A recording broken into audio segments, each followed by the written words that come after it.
In the near future in the city of Moscow, Oleg and Alyona are having a date, during which Oleg explains he's a soldier on a 2-week break. The date goes great, and the two of them end up spending the night together. Meanwhile in Paris, a plane is about to land when suddenly all its lights go out and everyone aboard loses consciousness. Soon this loss of power spreads around the world, only leaving a small section of Eastern Europe with light. Oleg and Alyona notice that the drones that fly around Moscow freeze mid-air, and they rush to the hotel lobby to see what's going on. Every person in the building is gathering there to listen to the news. The anchorman explains that this wasn't a consequence of any natural disaster, and while at first they suspected it to be a terrorist attack, they've discovered they've lost contact with the rest of the world. A group of soldiers led by Mayor Dolmatov is sent on a recon mission to Kirov, one of the many cities that are now in darkness. Journalist Olga goes with them to record any clues they may find. The government has sent drones into this area already, but none of them has made it back. The team wanders around the city and enters a store where they use special slime lights to have a better look. This is how they discover every citizen in here is dead, even the fish in the bowl. They can't help wondering how everyone died since there aren't any indications of an attack. It's as if happened instantly out of nowhere. Then they begin to investigate different apartments, where they find everything in its place as if nothing happened. Once again, it looks like it happened instantly as if people vanished into thin air. Suddenly, one of the soldiers is attacked by a mysterious being. The rest of the team rushes to help him, but as soon as the being sees them, he takes the soldier's weapon and escapes through the window. The team immediately opens fire, but the being doesn't seem affected by bullets and runs away. They take the wounded soldier to their plane and ask him if he saw the face of his attacker, but it was dark and the struggle made it impossible to notice anything. A month later, more than 100 million Russians are considered dead, and the government tries to ask the remaining population to stay calm. However, religious groups are gathering because they think the end of the world is coming. Meanwhile, Yura is one of the many civilians that receives a letter asking him to join the army. Yura lives with his mother who suffers from Alzheimer and it pains him to leave her behind, but he joins the army anyway. When he leaves for the base, he notices the current state of the world, since just 1 month was enough for the streets to look post-apocalyptic. Yura ends up joining Oleg's team, which is informed of the current situation by Dolmatov and Colonel Marina. Every city in darkness is considered under quarantine, and the only existing power can be found in Moscow, parts of Belarus, Ukraine, and Finland. This area is known as the Circle of Life. Some retcon teams have come back with bodies and they've discovered they died from endogenous neurotoxins, which are chemicals produced by the human body. The new teams have 2 tasks: find clues for the scientists to understand the cause behind these neurotoxins, and to go deeper into the quarantine zone to gather resources because Moscow is running low. They need to be careful because they've already sent many teams and most of them didn't come back, even if they had tanks to protect them. While everyone gets ready, more volunteers arrive, and Oleg is surprised to see Alyona among them. Suddenly an alarm goes off alerting of an incoming attack. Apparently there's a group of huge enemies coming closer, thus the soldiers gather at the border between the base and the quarantine zone. At that moment the power at the base goes out, so Dolmatov begins shooting flares for a more clear view, and when the strange beings are close enough, the soldiers open fire. Some of these beings manage to reach the base anyway and begin attacking everyone in sight, causing Oleg to lose consciousness. The next morning, Oleg wakes up under the weight of a dead enemy. Yura notices he's still alive and asks for help moving the body. Now Oleg can see the strange being was actually a huge bear. In fact, there are dozens of bear bodies on the other side of the border, and nobody understands why they behaved like that. Olga is there too, recording everything for the news. Oleg is taken to the infirmary and is surprised to learn Alyona's a doctor. She takes care of his injuries, and when he feels pain, she comforts him with a kiss. Meanwhile, Marina and Dolmatov discuss the matters of sensors, a group of people that supposedly gained powers after the blackout. Marina explains they aren't like superheroes. Sensors can actually receive data in their minds like radios receive signals. However, they haven't been able to decipher the data or how this happened. The strongest sensor is Sasha, who is being kept in a military hospital. Since the blackout, he keeps having nightmares about a mysterious bald guy. Today he's being visited by Zhenya, who says he was sent by someone named Id.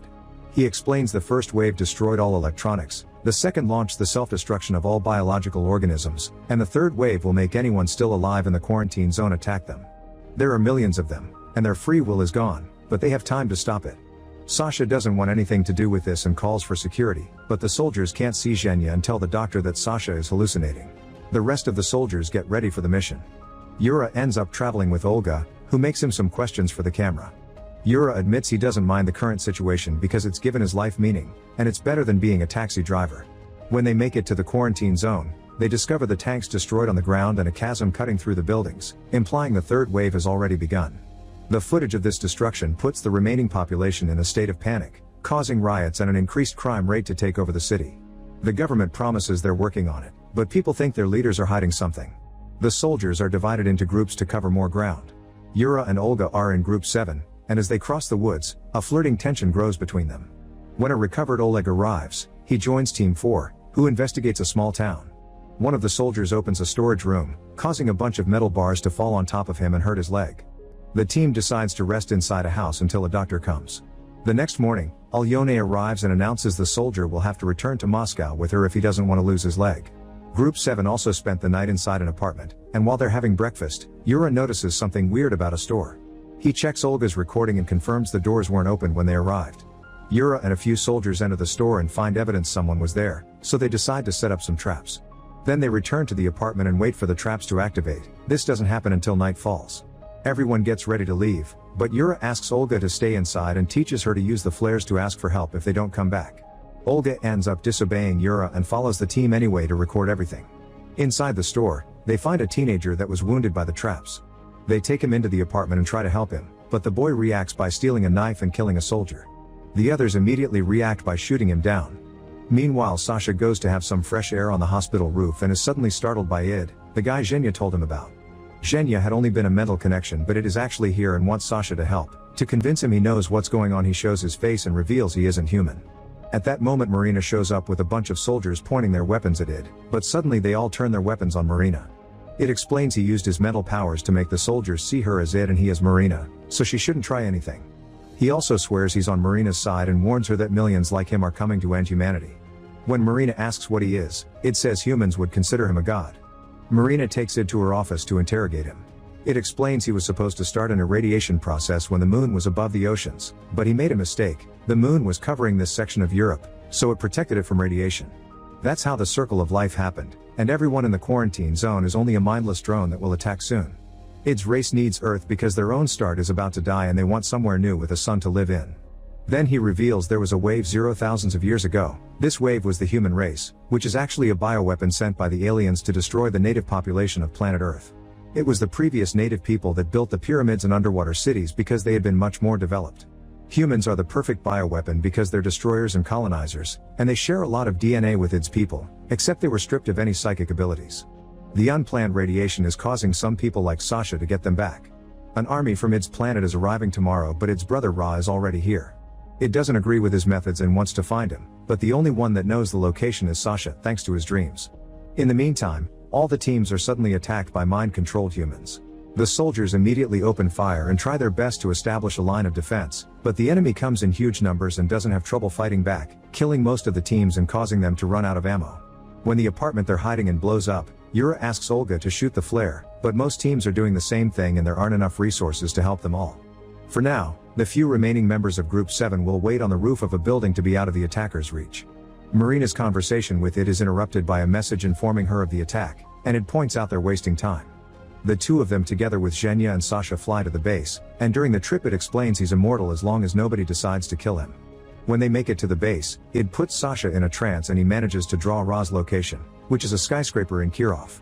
Id wants to mobilize the remaining troops immediately, but when Dolmatov sees Id's appearance, he doesn't know if trusting him.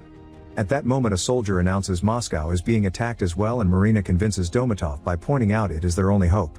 Back to Group 7, they decide to climb down the building to search for the teams that didn't send any flares. Olga is terrified to try, so Yura kisses her to calm her down and lowers her gently. As they walk through the streets, they find a few civilians and kill them before even talking to them. Olga is upset by this because they looked fine, but Yura reminds her the teenage boy had seemed fine at first too. As if to prove his point, a new wave of droned humans attacks them. All the other soldiers die but Yura manages to fight the attackers off, getting wounded in the process. They run to hide inside a garage, where they take care of Yura's injury and find a car with gas and keys to use to escape. At the base, Sasha confesses he's scared to go because he's sure Ra saw him during the vision, and it allows him to stay behind for the sake of his safety. When Dolmatov's team leaves in the tanks, Marina notices Sasha is missing and makes everyone stop. At that moment, a series of rockets attacks the base and blow it up. Marina points her gun at Id, angry because he obviously knew about this, and it admits it's true. However, if Sasha had been with them, the team would have died instead, and they wouldn't have won the war. The next morning, Yura and Olga find Oleg and Alyona. Their team has few members left too, and they've run out of ammo. Fortunately, moments later Dolmatov's team finds them and asks them to join the mission to kill Ra. Olga and Alyona will have to come along because there's no base to send them to. Hours later, the team arrives at Kirov. Dolmatov is surprised they aren't being attacked, and it explains Ra thinks he died at the base. The streets are blocked by the droned humans, and there are a few of them jumping from above with bombs. The army just pushes ahead with the tanks, shooting or crushing any enemy that tries to stop them. When they make it to the skyscraper, it takes Yura and a few soldiers with him to the rooftop while everyone else stays at the entrance for defense. The fight is absolutely vicious and they don't know for how long they'll be able to keep up, so Oleg takes the civilians upstairs too. After killing any enemies inside, it and the soldiers meet with Ra on the rooftop. Yura tries to attack him, but Ra simply pushes him away and leaves him hanging on the edge. It attacks Ra next and their fight is pretty even, but when Yura climbs back up and a huge explosion can be heard on the streets, Ra gets distracted and it takes the chance to attack him directly, removing a device from inside Ra's body. Yura immediately cuts in and puts a grenade in the resulting hole, finally killing Ra. Now Ed can use his powers to release all the controlled humans. He announces the next step is to kill the aliens arriving in the spaceship, since humans were made to kill after all. Zhenya doesn't understand why it didn't warn them of all this before the blackout happened, and Alyona and Marina protest against the way it is using humans.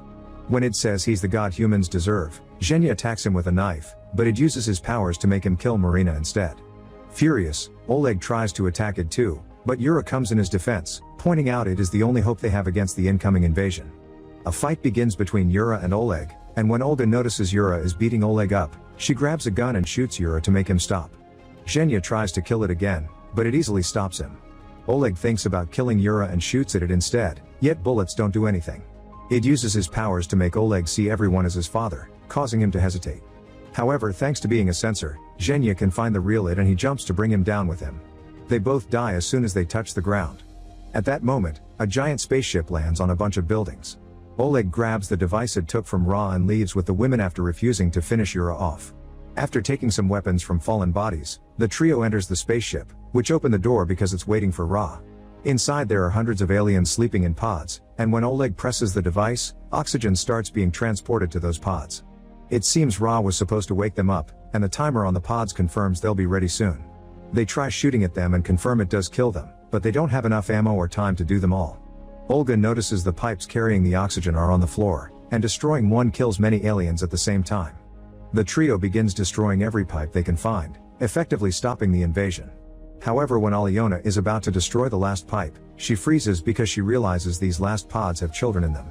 The kids begin leaving the pods and when Oleg sees them, he drops his weapon to the ground, not being able to hurt innocent creatures. Make sure to subscribe and turn on notifications so you can watch more videos like this. Thanks for watching.